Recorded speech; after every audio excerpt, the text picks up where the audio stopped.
శ్రీ కంచి పరమాచార్య లీలలు. మరిన్ని వీడియోస్ కోసం లైక్ చేసి వీడియోని మీ ఫ్రెండ్స్కి షేర్ చేయండి, సబ్స్క్రైబ్ చేసుకోండి. నక్తాల్ విశేషం. కార్తీక మాసంలో ఉపవాసం. 4 దశాబ్దాల క్రితం ఆంధ్రప్రదేశ్లో తుఫాను వచ్చి ఎంతో ప్రాణ నష్టం, ఆస్తి నష్టం జరిగి దివిసీమ మొత్తం అతలకుతలమైన రోజుల్లో జరిగిన సంఘటన ఇది. మా మావయ్య గారు శ్రీ ఆలూరు వెంకటరమణ గారు అప్పుడే వ్యాపారంలో నిలదొక్కునే ప్రయత్నంలో ఒక చిన్న వ్యాపారం మొదలుపెట్టారు.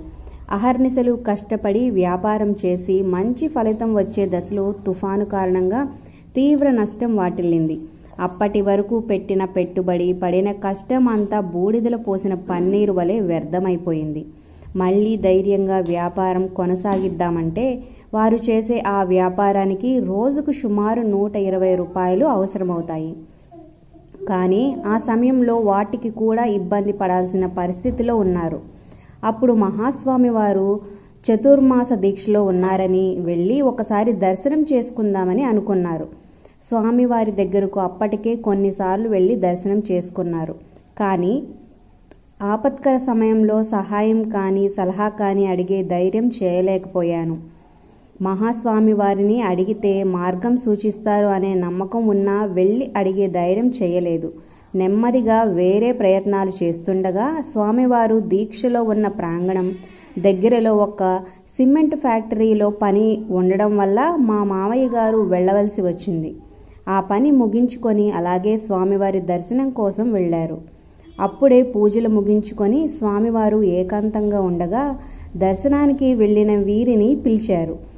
ఆశీర్వచనం కోసం వెళ్ళగా సమస్య చెప్పాలా వద్దా అని మదన పడుతుండగా మహాస్వామి వారు నక్తాల్ విశేషం అని అన్నారు. అదేంటో వీరికి అర్థం కాలేదు. కొద్దిసేపటి తర్వాత మరలా నక్తాల్ విశేషం అని అన్నారు. అప్పుడు పక్కనే ఉన్న చంద్రమౌళి శాస్త్రి గారు మా మామయ్య గారితో స్వామివారు మిమ్మల్ని ఉద్దేశించే చెప్పారు అని అన్నారు. నక్తాల్ అంటే ఏమిటో మీకు తెలుసా అని అడిగారు శాస్త్రి గారు. తెలీదు స్వామి అని చెప్పారు. కార్తీక మాసంలో ఉపవాసం చేస్తారా అని అడిగారు. కార్తీక మాసంలో విశేషమైన రోజుల్లో ఉపవసిస్తాను స్వామి అని చెప్పారు. అప్పుడు శాస్త్రి గారు నక్తాల్ అంటే ఏమిటో వివరించారు. ఈశ్వర ప్రీతికరమైన కార్తీక మాసంలో క్రమం తప్పకుండా శక్తి కొలది ఈశ్వరాధన చేసి ఉదయం నుండి ఉపవాసం ఉండి సూర్యాస్తమంలో దీపారాధన చేసి నక్షత్ర దర్శనం తరువాత ఈశ్వర ప్రసాదం అంటే భోజనం తీసుకోవాలి. కానీ ఆ రోజే కార్తీక మాసం చివరి రోజు కావడంతో రానున్న కార్తీక మాసం నుండి తప్పక ఆచరిస్తానని స్వామివారికి నమస్కరించి సెలవు తీసుకున్నాను. అప్పటి నుండి ప్రతి సంవత్సరం క్రమం తప్పకుండా కార్తీక మాసంలో నక్తాల్ ఆచరిస్తూ ఈశ్వరానుగ్రహం పొందుతూ వచ్చారు. మహాస్వామి వారి సూచన మేరకు ఈశ్వరానుగ్రహం వలన చేపట్టిన వ్యాపారాలన్నీ దినదినాభివృద్ధి చెందుతూ లక్ష్మీ కటాక్షం సిద్ధించింది. స్వామివారి అనుగ్రహంతో నీరజ గ్రూప్ ఆఫ్ కంపెనీస్ స్థాపించి వాటిని చైర్మన్గా వ్యవహార బాధ్యతలు నిర్వహిస్తున్నారు. ఒంగోలు పట్టణంలో శ్రీగిరి వెంకటేశ్వర స్వామివారి దేవస్థానం నిర్మించి వ్యవస్థాపక ధర్మకర్తగా వైకానస ఆగమ శాస్త్రానుసారం స్వామివారికి ఉపచారములు జరిపించారు. వేద విద్యాభ్యాసం ప్రాముఖ్యత, ఆవశ్యకత ఎరిగిన వారై వారి తల్లిదండ్రుల పేరు మీద వేద పాఠశాల స్థాపించి వేద విద్యా ప్రవక్త అని గౌరవం పొందారు.